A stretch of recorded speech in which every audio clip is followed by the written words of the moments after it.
Yeah, interoperability everywhere. That's the topic for today. So, my name Jürgen, as Michael said, I'm with Hubject since 6 years. Means more or less a dinosaur in this industry already. 2 days already preparation for this great event. So on Saturday it was more an empty space. So I'm really excited about what happened in the last 2 days. So, and I would like to speak a little bit about the current status of charging. So the e-roaming view. What do we see as an e-roaming platform in terms of reliability of chargings? A little bit the Hubject view, and of course the testing facility, and we will have a few live demos over there. So let me start with a small survey as head of research and development. The question is, the first one, who is driving an EV? 1, 2, 3, 4, 5, 4, 5, not more. So there seems to be an issue. Maybe we should do a special sales next week, next time. So, who has discovered issues while charging? Oh, all of you. Last question. Who thinks that Bayern München will win the German championship? Just one. Ha! Cool. Let me start with a very provocative statement. Testing is a waste of time. It would be better if you sit on the beach, take some drinks, but don't waste your time on testing and waste your resources. What's the current status? Just type in Google problems with charging. So what will you see? Why is it too hard to charge? EV driver stuck, and so on and so forth. So it will be an endless list of challenges. I like most this one, desperate hours when trying to charging EV. This is a description of a Volvo where he tried to get from the north of Europe to the south, and finally he got stuck in the winter in Italy, and the car wasn't able to release the power gun anymore. So it means he had to call the 112, say, hey, please release me from this charging station. And what you see here is, there was exactly described when this charging session started and ended, and we could follow this, we could see this in our e-roaming platform, and we could see which errors occurred during his trip. So the challenge for an EV manufacturer is, although he was not responsible for the errors, he will be blamed for it, because in the end, the user of the car will say, my car isn't able to charge. So what's the Hubject view? So as you all know, we are world's biggest largest e-roaming platform, and a charging session follows this AAA process. Means it starts with the authentication, then you have the authorization, and finally, that's what we are all here for. We want to earn some money, the accounting. So with each charging session, we have a session ID, and we track some codes, some status codes during this process of charging, and we see if it's successful or not. And afterwards, you get tons of data. You can do some analytics. In the future, there will be an AI, maybe doing it for it, but now we are doing it by our own, and do an analysis to see what is the outcome. So if you look to the overall view from Hubject e-roaming, you have here the authorization remote start process. With an EME app, 30% of all charging sessions have an issue. If you look to the RFID authentication, it's even a little bit more. And if you look to plug and charge, you see it has so far the highest success rate ever what we have seen in the market. And even, that's what I totally cannot understand, CDR transfer fails with up to 15%, 14%. So means the CPO will not get his money. From the end user perspective, it might be cool because he has to pay his bill, but from a CPO perspective, they need to earn money. So it means this money is somehow lost. So overall, 34% of all charging sessions have an issue. So what can we do about this? How can we improve it? So from data to an improved reliability, we are using our data to create error heat maps. So it means we can show specific patterns per CPO, per charging station, per family, per manufacturer, to see where an issue is coming from. We can create error heat maps per country. We can create benchmarking. And of course, and the question is, once you have all this benchmarking, what you're doing with this means we have to do some improvement. We can also support you testing, improvement in conformity testing, interoperability testing. I will speak a little bit about that later in the presentation. So this is now one example where we took the remote start process. This is data collected from 23 to 24 in June, and we have the top 10 CPOs and the failure rate. What you see here is how different the implementation is. Means the best one has a success rate for this remote start process of close to 90%, while the worst one has just 55%.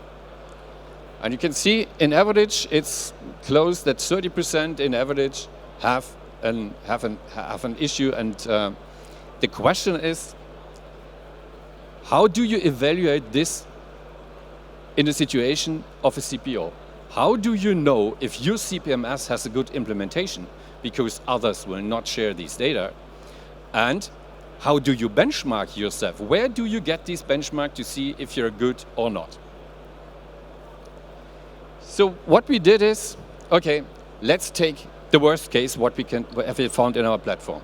So we went to this CPO with his CPMS and started the journey in 2023. So means the CPO changed the CPMS system in the beginning of January. You see, although we have the same hardware in the field, this error pattern with the different error codes is totally different. And then you see the journey of improvement starts. It started from 55% with the old CPMS, and it went up, this is June, to 76%. And I can see how much more profitable would this be, coming from 55% to 62%. And that's an annoying issue. So what we see is a continuous improvement after the CPMS has switched. And they're still working on it, trying to find why this error occurs and what is the reason for that. So let's do one step back. If you want to build an EV or an EVSE, so far there is no regulation in the market that says you have to fulfill these and that things. If you want to launch an EV or an ICE, so you have this homologation process, and there is an authority in the field that says, okay, I will check if you fulfill all this regulation. If you though go to the EV and these charging processes, there is nothing. There is no authority in the market that says you have to fulfill these and these and these. You can just pick up a few pieces, build a charger. Of course, you have to fulfill CE and also the beautiful German Eichrecht, but the rest, there is no one checking it. So that so far is one issue. And the second one is, if you want to do these testing, so what we see is there are a lot of new manufacturers in the market starting from scratch. To do conformance testing, for example, for the Dash 5, Dash 4, the DIN spec and all the other beautiful things, you need a very expensive testing equipment. And in the beginning, most of the EVC manufacturers, they are not willing to pay for this, or they just ignore it. They say, I have a car, I test it against this car, and then I'm done. But that's the reason why we see in the field these issues that we have today. So far, there is no place where you can really do end-to-end testing. And this is the point where we as Hubject stepped in, and nobody felt called himself to do something against this, besides beautiful testing facilities, we say, okay, we need a place. We built the Hubject testing facility. So now I have, unfortunately, a break. I would like to show the video from our testing facility. Can I do that?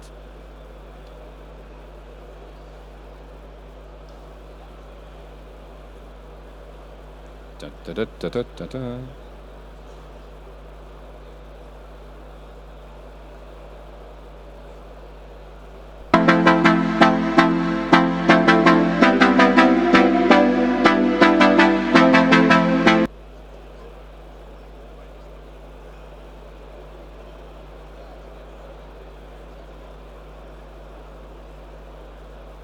Oh. Loading.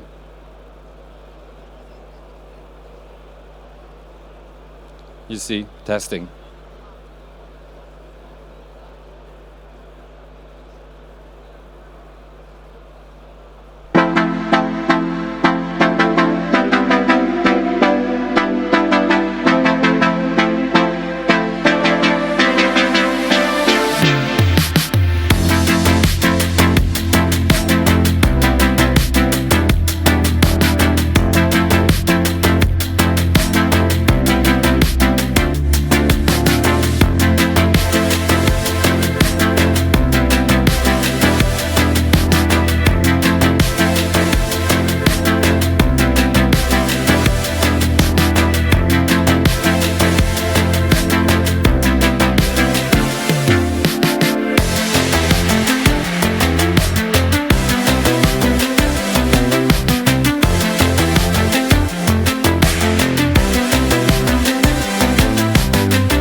Thank you. Let's go back to the presentation. Yeah, that's the next one.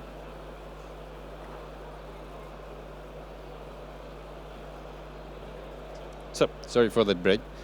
Yeah, so we built a place where you can go. So we have all this beautiful equipment, a small pitch, a keysight system for conformance testing, or the other things.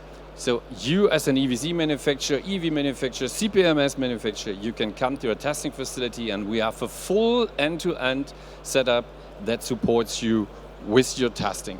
So the location is northwest. Northwest is over there, Hennigsdorf, a 400 square meter place with latest equipment. We have up to 20 different charging manufacturers in our lab. So you can do this interoperability testing with all these chargers. And we have a round-robin principle for cars. As the OEMs are coming to us to check their plug-and-charge implementation, they are really interested in having as much EVs or EV manufacturers in one place to do this interoperability thing. So, and of course, we have the people sitting over there, software developers, EV expert, EVC expert, and also backend expert to support you with your software implementation. So what's the observation from the last 24 months? The EV manufacturers, means the OEMs, they spend already a lot of resources in the conformance and the interoperability testing. On the other part of the game, we have the EVSEs, and 70% of all these EVC manufacturers have never done a conformance testing. Means, what's the setup? They take any car they can find, put it together with the EVSE, and try to align the car and the EVSE. So what will happen if the car has a wrong implementation? So then you will face the issue that this is just a specific setup for one car and for one EVSE. And looking to the CPMS, to the software side, even with the same hardware, we see that there is a huge difference in the implementation, and this is why we see so many different error patterns. This challenge so far for testing is, how do you replicate issues? means the error replication for setting up a specific error and then see how the EV, the CPMS, and the backend system is reacting according to this specific error. That's really a big issue, and that will be one of the focus topics for 2024 for us. So, coming back to testing concept. How should you do it? Although it might be quite obvious, it should start really with the conformance testing. Take your charger, take your EV, take your CPMS, and do a conformance testing for the Dash 4, Dash 5, Dash 20, the DIN spec, the IEC. What you would need is a testing, a EV simulator or a EVSE simulator, and we have an example over there for the Dash 20. We have here Keysight with latest testing EV simulator, and also the Comemso people. You can see it live how it should be done. Once you have done the conformance testing, there is still an issue. You heard it from Bionics this morning. There are slightly different, there is room for interpretation in the different norms. And what we see is one interpretation differs from the other one, means you have to do interoperability testing. And this is why we have this testing facility where you have all the charges that you can do really test the end-to-end environment from the car or from the car, from the EVSE, a bulletproof CPMS system connected to our Hubject plug-and-charge system, so that you have a full end-to-end system test up. So, what different services do we offer in the testing facilities? For the VC manufacturers, we offer conformance testing, we offer interoperability testing, we offer the end-to-end testing with the setup that I've already mentioned. We also do OCPP conformance testing, and there is a special service that we offer for EVC manufacturers. We call it the EVSE check. This is a mandatory service before you get a productive plug-and-charge certificate. You have to pass this EVC check. And we started with this process, this mandatory process 1 year ago, and I'm really happy that we have so many EVC manufacturers already fulfilling the requirements. It's IO charger, it's Start Charge, it's Auto, it's let's say it's IPtronic. So all the ones over here that we have here, they passed already the EVC check. So for cars, on the other side, we also offer the same setup, including some field test support, and that's a cool feature that's coming out of this analysis. Means, how do you test chargers in the field? How do you know which chargers have an issue? So we, from the roaming platform, we see the ones that cause the most critical errors, and we can guide you through to the chargers that have these issues. So your field test is much more efficient than without the data that we have. So this is a list so far of the EVC manufacturers that we have in our lab, from Bender, Zaptec, Bionics, StarCharge, IPtronic, and so on and so forth. So by mid of next year, we will have close to 35 chargers in our lab that are certified that you can use for interoperability testing. I mentioned already the plug and charge, the EVSE checkup. What's this about? So we are testing the communication between the car, the charger, the CPMS system, and the plug and charge ecosystem. We have developed 20 special edge cases for these testing, and that is mandatory to fulfill before you get connected to our plug and charge ecosystem. Once you have passed that, you get this beautiful certificate. As you can see, we are using the Charin plug and charge logo, and plug and charge ready by Hubject EVC check. This is what it is, what it is saying. As already mentioned, we have a few live demos over there. What we are showing later today is a fully remote setup, means from everywhere in the world you can do these EVC check once you have your equipment in our test lab. We are showing the latest -20 implementation, means plug and charge is running productively here, over there. As mentioned, iExec is here, IO Charger is here, we have ChargeByte over there, we have Comemso and Keysight, and you can see how this interoperability testing, how it is going to work.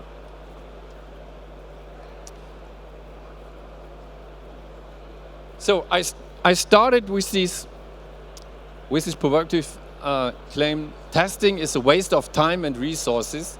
And of course, that's not the final sentence. It is a waste of time and resources if you don't have a consistent test concept, if you don't have the right equipment, if you don't have a place for a real interoperability testing, if you don't have a connection to the relevant backends, and of course, if you don't have the expert to support you. A place where you can find all of this is the new Hubject testing facility. Thank you very much. So if you have technical deep dive questions, I will be over there together with my team to show you what we all can do. Thank you very much.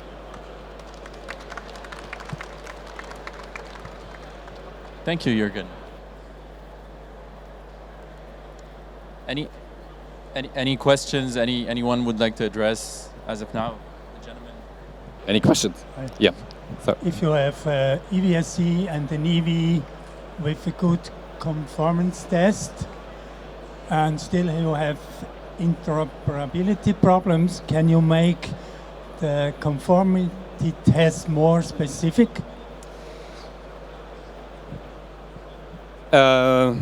Yeah. So the question is, the norm leaves some room for interpretation. That's the point. And so it's like you have, so from the implementation side, it's you come from here, from the EVC side, and from this one, from the EV. And it's somehow you have to bridge this gap. And this is what we are doing in interoperability testing.